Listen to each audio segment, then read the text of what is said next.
Olá pessoal, no vídeo de hoje eu vou resolver um problema de escoamento permanente variado. Antes de a gente passar para o enunciado, eu queria relembrar alguns conceitos que a gente viu no vídeo anterior. Esse gráfico aqui me mostra o seguinte, então eu tenho duas seções, imagine um canal, vem com a largura B1, e esse canal ele sofre uma redução da largura e passa para uma largura B2. O que é que vai acontecer? Aqui eu tenho uma vazão unitária Q1 menor do que Q2. Então essas curvas aqui representam a relação entre energia e profundidade do escoamento justamente para essa condição que eu desenhei aí acima. Quando a largura diminui, aumenta a vazão unitária e essas curvas de energia versus Y, elas se deslocam para a direita, certo? E é interessante a gente notar aqui o seguinte, para uma certa energia, valor de energia do escoamento, no escoamento 1, na seção 1, isso pode ser simplesmente um valor qualquer que vai resultar ou no escoamento, né, no profundidade crítica, aqui embaixo, ou chamado de Y1', ou simplesmente um escoamento representado aqui por uma profundidade fluvial Y1, duas linhas. Sendo que quando eu passo para a seção 2, essa energia ela pode ser, não necessariamente, né, vai ser, mas pode ser a energia crítica para a seção 2. Quando eu chego aqui, aquela energia que estava disponível, ela pode ser uma energia crítica, portanto, o escoamento ela correria a uma profundidade crítica, né, nessa seção 2. Pode ser que não, pode ser que a energia no escoamento 1 seja tão grande que quando chega na seção 2, simplesmente eu vou partir aqui desse ponto do gráfico e vou para cá.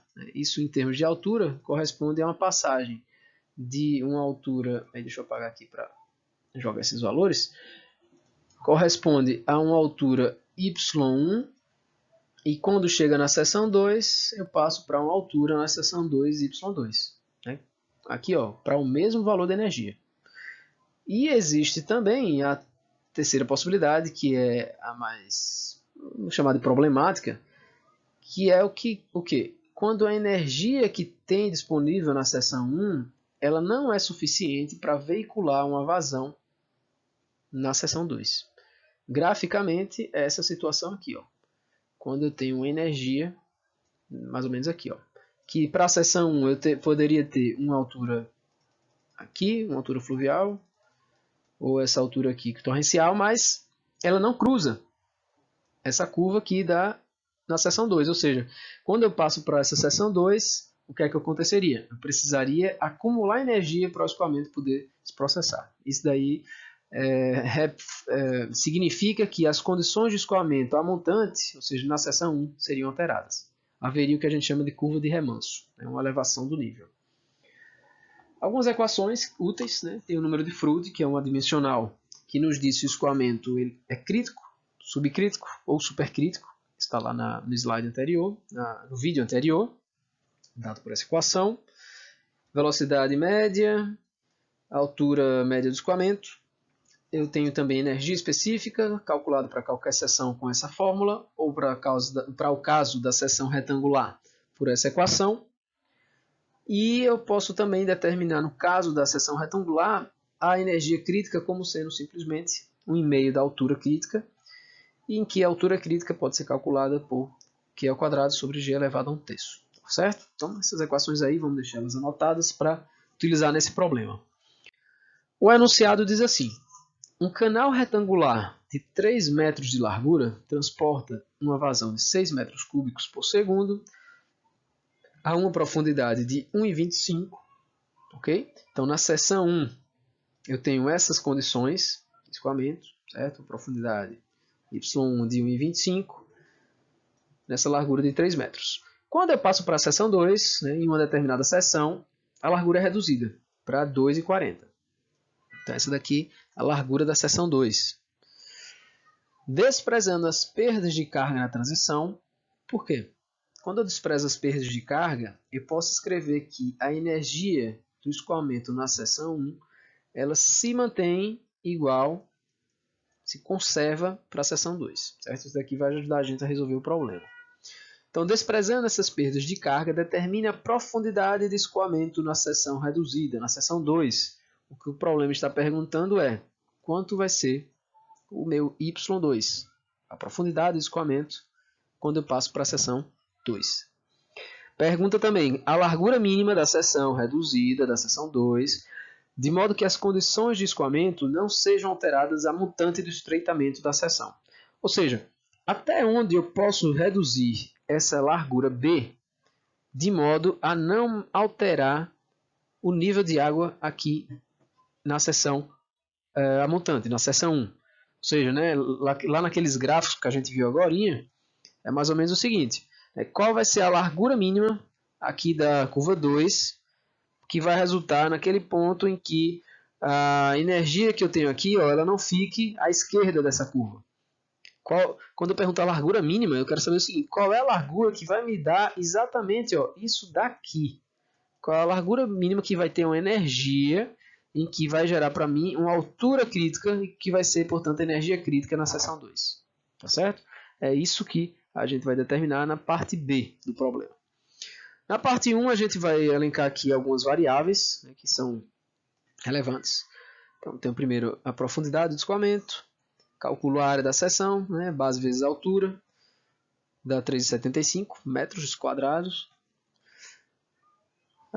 Sabendo que vazão é velocidade média da seção vezes área de escoamento. E quando eu inverto isso daqui em função da velocidade, então eu determino a velocidade média. Eu tenho uma vazão total de 6 dividido pela área, que eu acabei de calcular, vai me dar uma velocidade média de 1,6 metros por segundo. Na seção 1 eu tenho uma vazão unitária. O que é vazão unitária? A vazão unitária é a vazão total dividida pela largura da seção retangular, certo?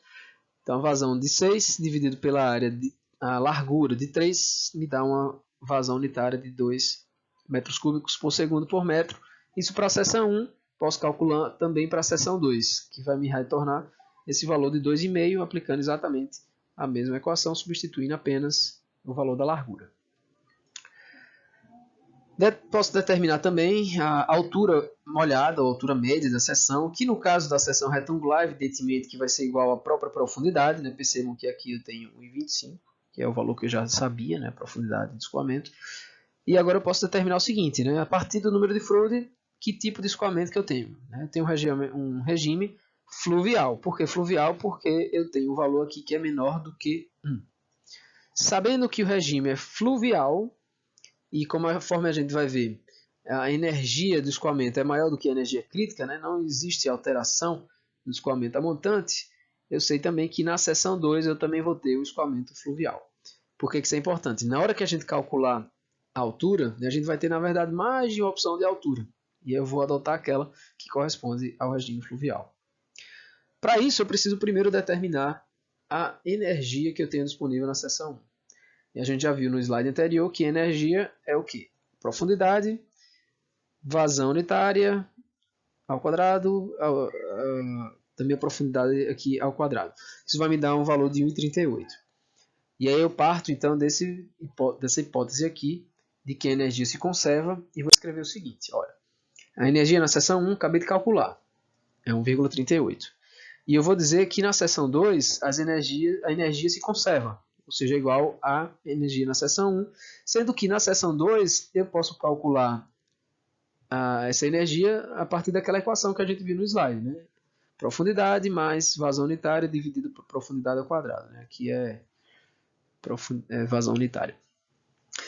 Isso igual, né, essa energia na seção 2, a gente parte da hipótese que é igual a energia na seção 1, e com isso eu fico aqui com apenas uma incógnita. Né? Esse G aqui é a aceleração da gravidade, né? A gente pode arredondar aqui para 10 metros por segundo ao quadrado.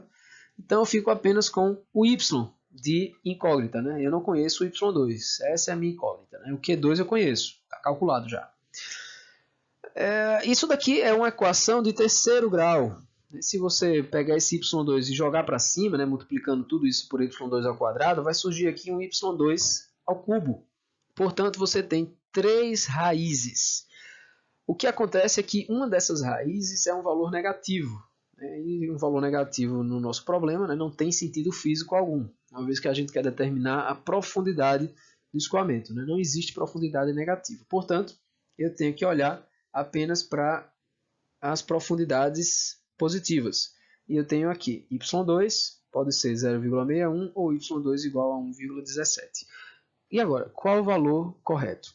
Lembrem-se que eu falei que no nosso problema eu tenho um certo valor de energia aqui, 1,38. Lá na seção 1, a gente já determinou que o escoamento é fluvial, né? O número de Froude me disse isso. Então eu tenho aqui aquela profundidade na seção 1 de 1,25. E o que está acontecendo é que eu estou passando para a seção 2, então na verdade eu vou ter aqui ainda um regime fluvial, portanto 1,17, certo?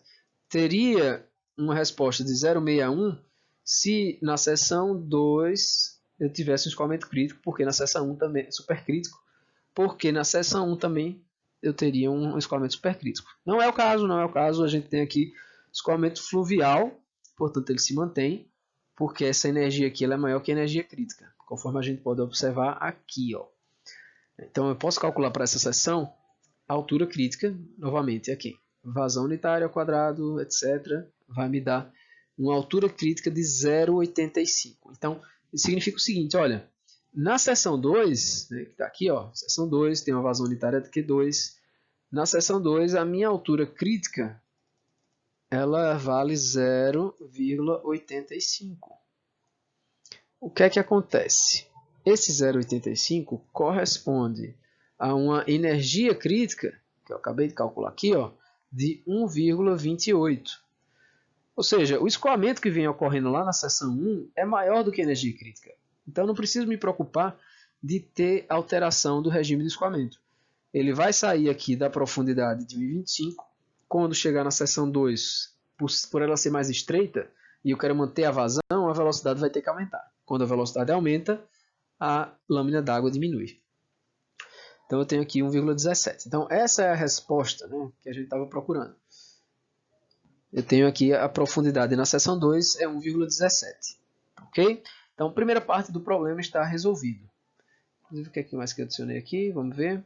Acho que era isso que eu estava desenhando agora de forma mais organizada, né? Exatamente. Né? Na seção 1 a gente tem essa... Dá uma limpadinha aqui, né? Fica mais apresentável.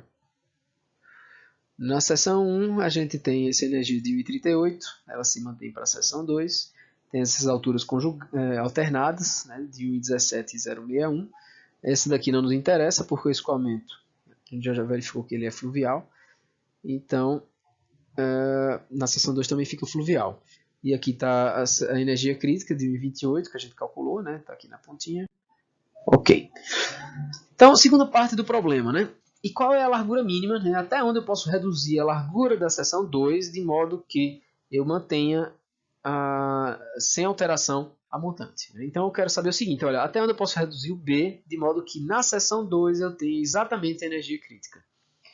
E aí, conforme eu falei, né, à medida que você aumenta a vazão unitária, essa curva aqui ela vai se deslocando para a direita. Eu quero saber o seguinte, até onde eu posso deslocar, né? E esse deslocamento tem a ver com a largura, evidentemente.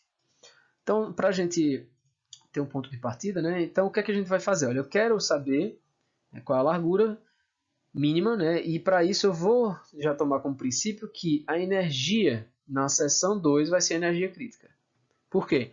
Porque 1,38 a gente já viu no slide anterior que é a energia que eu tenho disponível na seção 1. E eu vou considerar que essa energia ela se mantém constante. Só que eu quero saber qual a largura mínima. Aí, novamente, a largura mínima tem a ver com, na seção do estreitamento, eu ter a energia crítica. A energia mínima para que não haja alteração montante. Ou seja, energia em 1 é 1,38. Eu vou considerar que na seção 2 eu tenho exatamente esse 1,38 e que isso é energia crítica. Tá certo?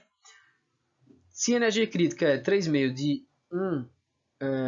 3 sobre 2 da altura crítica, eu posso inverter isso e determinar, ok, então qual é o equivalente em termos de profundidade? Né? Se a minha energia crítica na seção 2 é o 1,38 que tinha disponível, né? Qual é o equivalente disso em termos de altura? Então, substituindo aqui os valores, eu vou ter uma altura de 0,92. Está aqui. Certo? Então, graficamente, né, fica mais evidente de se mostrar o seguinte. Olha, Na seção 1, esse 1,38 era suficiente para transmitir água nessa profundidade de 1,25. E eu estou estreitando a minha seção 2 até que eu chego nesse ponto, em que esse 1,38 equivale a uma seção, a um escoamento crítico. Aqui tem essa profundidade de 0,92. E agora eu volto para essa equação que relaciona energia e profundidade e vou simplesmente substituir os valores. Eu conheço a energia, né? A energia é 1,38, ela não alterou, não se perdeu. Essa energia crítica equivale a uma profundidade crítica de 0,92. E na minha equação fica como incógnita apenas o Qzinho, né? Por que o Qzinho? Ora, o Qzinho ele depende da largura do canal, certo? O Qzinho, como a gente viu, é a vazão dividido pela largura. E o que eu quero determinar é justamente o Bzinho, né? Esse denominador. Portanto, o que eu vou fazer é o seguinte, olha, o meu Qzinho é 2,85. Vou inverter isso daqui, né? Se eu conheço o Q, que é 2,85, e sei que o Qzão é 6, o Bzão vai ser 6 sobre o Qzinho. Tá aqui. Então, Bzão é 6, dividido por 2,85. Então, 2,10 é a largura mínima que eu posso reduzir essa seção 2 sem que altere a seção 1. Então, a implicação prática disso é muito importante, né? Se você precisar estreitar um canal, você não pode simplesmente reduzir para uma seção qualquer.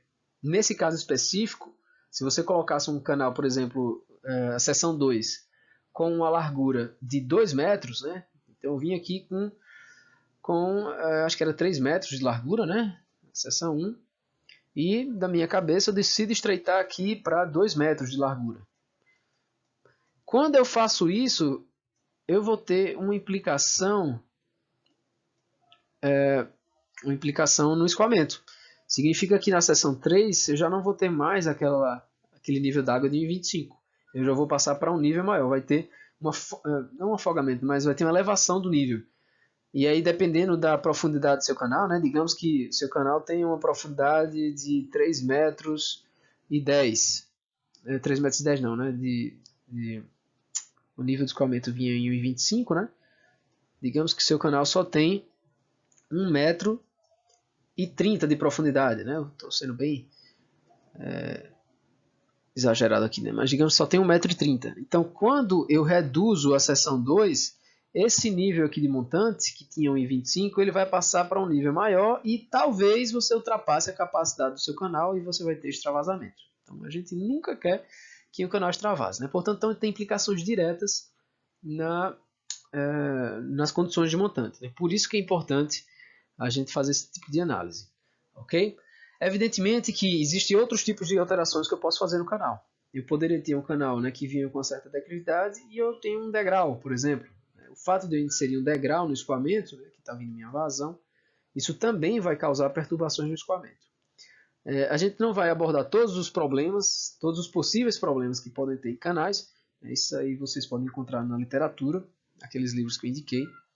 Mas pelo menos para esse curso, esse tipo específico de situação é importante a gente abordar. Tá certo? Então, novamente, né, tentem refazer o que a gente acabou de fazer, né, o exercício que a gente resolveu. Se tiverem dúvidas, a gente discute no próximo plantão de dúvidas, tá ok? Então, bons estudos a todos e um bom final de semana.